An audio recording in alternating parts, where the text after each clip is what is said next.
My name is Bobby Mink with Choice Consulting and Management. Thank you for joining us at Choices Create Change. Our mission is to help individuals and organizations reach their full potential and to inspire that change with passion.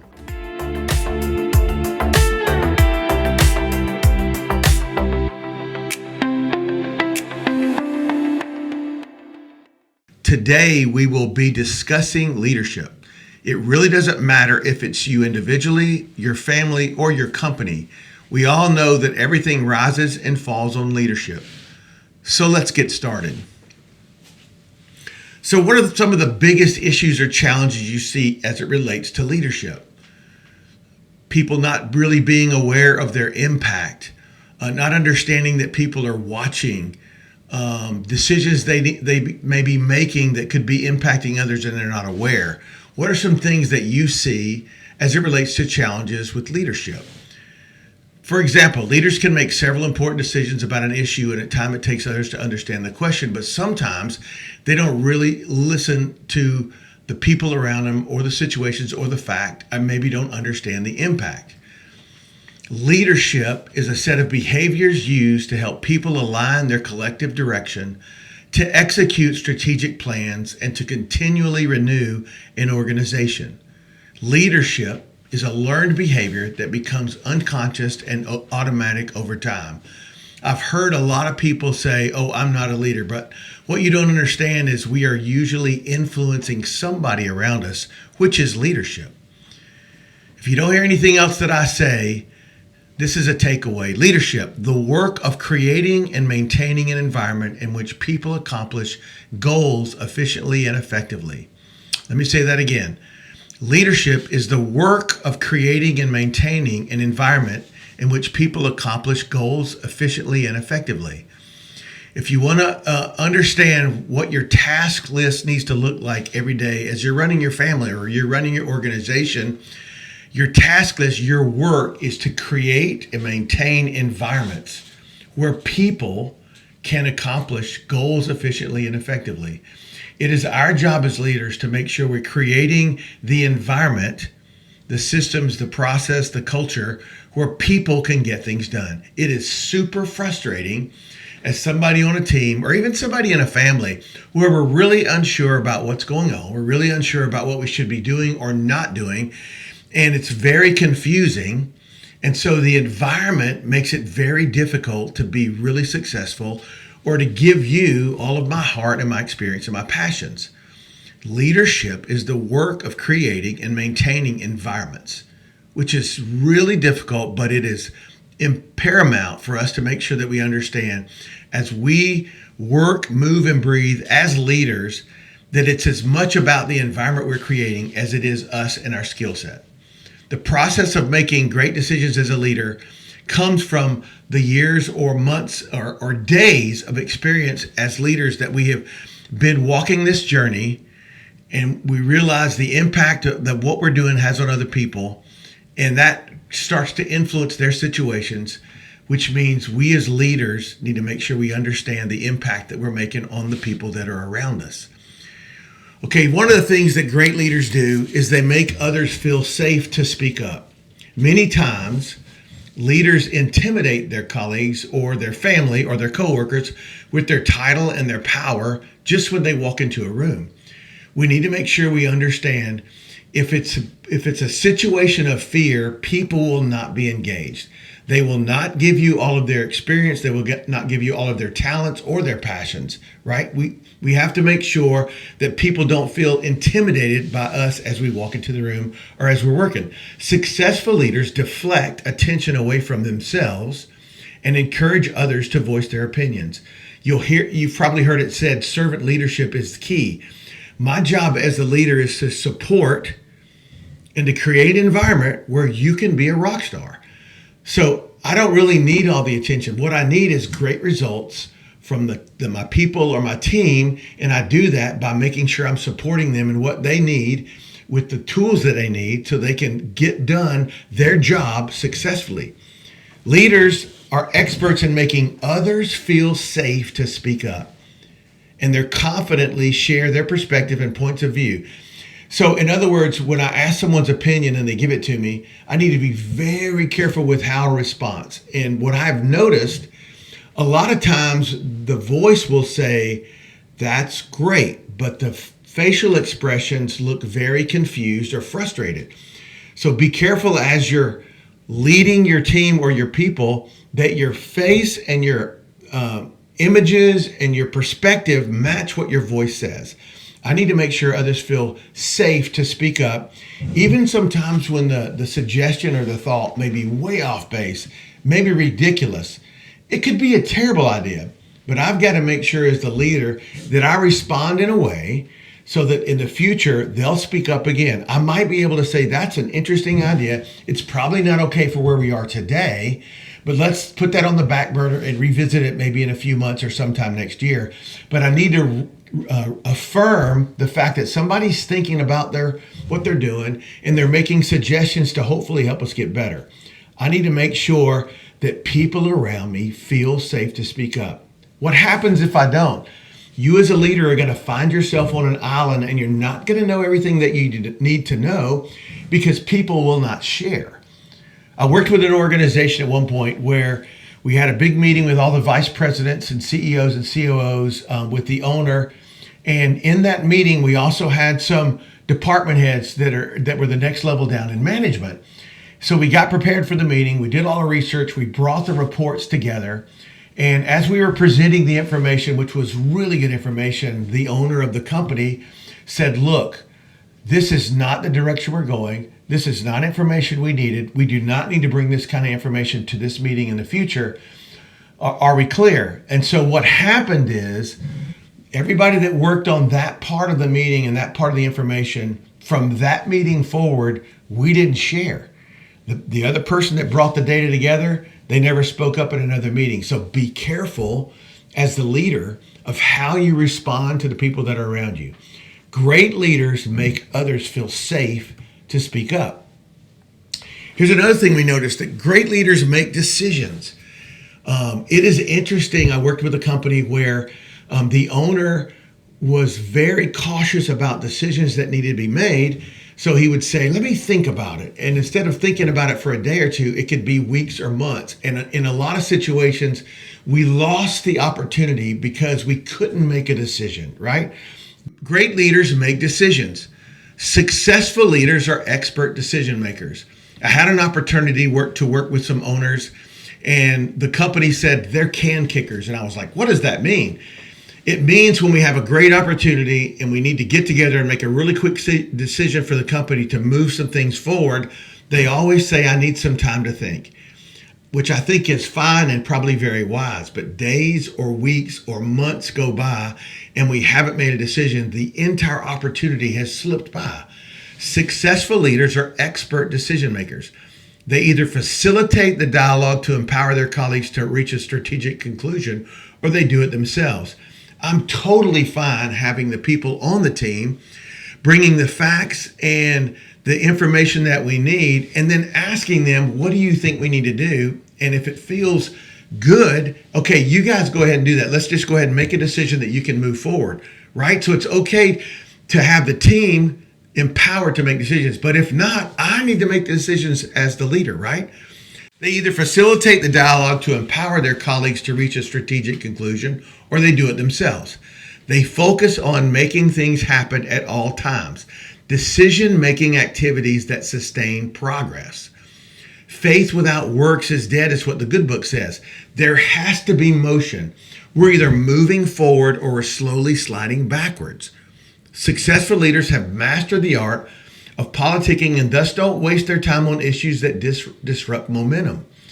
We need to get in the room, gather as much facts as we can, get the opinions that we need, and then we need to make a decision. We need to have a little faith in ourselves, in our experience, in our journey, in our team to move things forward. The most frustrating places I've been around, the most frustrating companies I've had a chance to work with, one of the biggest challenges we have is that we don't make enough decisions quickly enough.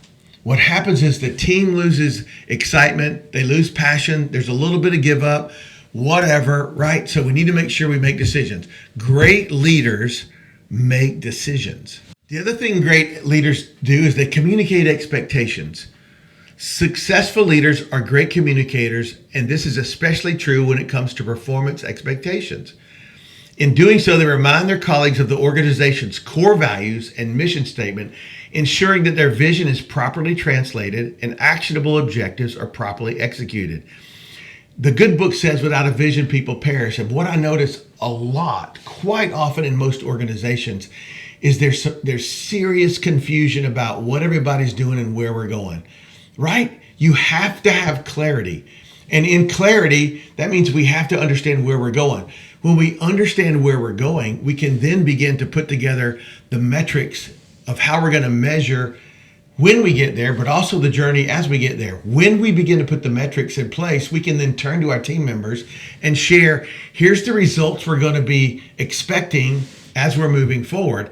And so we need to communicate those expectations. It is amazing how often I'm meeting with department heads or VPs of companies and asking them where we're going and what we're trying to achieve and what does the owner expect, and how often, well, I'm not really sure. I think we're supposed to be doing this, and I think this is what we're trying to achieve, but I could be wrong, so don't quote me on that.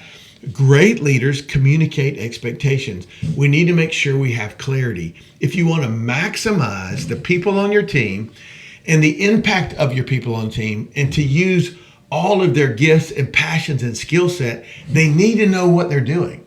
And they need to know what they're doing is moving us as an organization toward the results we want. There needs to be expectations when you show up every day. These are the things we expect you to be doing. These are the things that we expect the results should look like. And you as a person on the team should know those things. It is unbelievably frustrating to see the amount of places that don't really know where they're going. Even vice presidents in their departments aren't completely sure, which means the people in the trenches that are doing the work, which are amazing, are a little confused on, I'm not really sure what I'm supposed to do with this. I think I did everything I was supposed to. There's probably a better way, but nobody ever asked me. So I'm just going to do this a little bit, and I hope it's going to be good enough. If you really want to maximize the impact in your organization, we need to make sure that people have clear expectations that are communicated of where we're at, where we're going, and what we expect you to do every day all along this journey. Great leaders communicate expectations. Here's another thing great leaders do. Great leaders challenge people to think. The most successful leaders understand their colleagues' mindsets, capabilities, and areas for improvement. In other words, one of the conversations we're having quite often around the country is emotional intelligence. You as the owner or leader or the person that's in charge, do you really understand yourself and your gifts and your passions and your challenges and your blind spots so that you can be aware of what's going on around you and how you are impacting other people and how they're impacting you? Most successful leaders understand their colleagues' mindsets, capabilities, and area for improvement. We understand each other. We understand that the salesperson and their personality doesn't like a lot of details, and they don't like a 15-page report you're supposed to print out. We understand that directors and leaders a lot of times just need some facts, some quick information to make a quick decision. We understand that financial people need to know the numbers, and the numbers need to work, and I need some time to process those numbers, right? We understand that there's people in the office that want to support and help. We need to understand as the leader, these people that are around us, what is their mindset? What is their capabilities? What areas can they improve in? They use this knowledge, insight to challenge their teams to think and to stretch them to reach for more. As we begin to understand ourselves and as we begin to understand the people around us, then we can begin to challenge them in their area of expertise and passions and giftings to think. We need to be okay with you pushing us. We've created an environment, as we said earlier, where it is okay to speak up and make suggestions. So why don't you use your skill set and your gifts and your passions where you are in the company to bring this information to us? If you come to me with a question and you want me to answer it, I'm going to ask you, what do you think you need to do? Here's another thing. The ownership for the responsibility needs to stay in the chair of the person that's responsible. I don't need to be solving everybody else's problems. They need to solve their own problems and be accountable for them. I can be a resource to help them think through it and make some suggestions. But at the end of the day, they need to think for themselves and be accountable and responsible for themselves. These types of leaders excel in keeping their people on their toes, pushing against status quo, and enabling them with the tools to grow. It should be we. And we as the leaders need to figure out how, first of all, how to get to know the people that are working with us and for us. What's their gifts and passions? What's their challenges? What's their frustrations? And then how do we help them excel with what they're good at? And how do we help offload what they're not good at to another person on the team that might be able to excel in that area? This continuous push to challenge people to think creates a great place to work. If you're not thinking and you're not learning new things, you're not growing.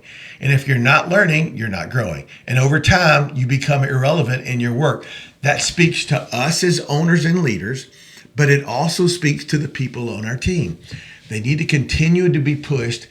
Is this the best we can do? Well, this is the way we've always done it. I hate it when I hear that. It doesn't really matter how we've always done it. Where are we going? What are we going to try? What are we trying to achieve? And is there anything we can do different or better to get us there? Can we get better results? Can we get better customer satisfaction? Can we increase profitabilities? Can we increase employee satisfactions? Can we increase our impact in the marketplace? How do we do those things? We challenge people to think, and then we equip and empower them to be accountable and responsible for the decisions they make. Great leaders challenge people to think. Let me give you one more. Great leaders are accountable to others. Successful leaders allow their colleagues to manage them. This doesn't mean they're allowing others to control them, but rather becoming accountable to assure they are being productive to their colleagues' needs. As the person that may be in charge as the leader of the organization or a department or just a work group, it is my responsibility to create and maintain an environment where they excel. And if I am failing at creating and maintaining that environment, we've already said we've created a place where people are safe to speak up. We need to take accountability for the fact that maybe we're not doing as well as we need to with what we're responsible for as it relates to this company, this position, this team, this department. We allow others to bring up challenges, issues, frustrations, maybe even some suggestions or observations about things that maybe weren't great or could have been better. And we as great leaders, we don't take these things personally. This is about the business. This is about getting better and growing me as a leader, growing this organization, growing this department, growing this team, growing this family, right?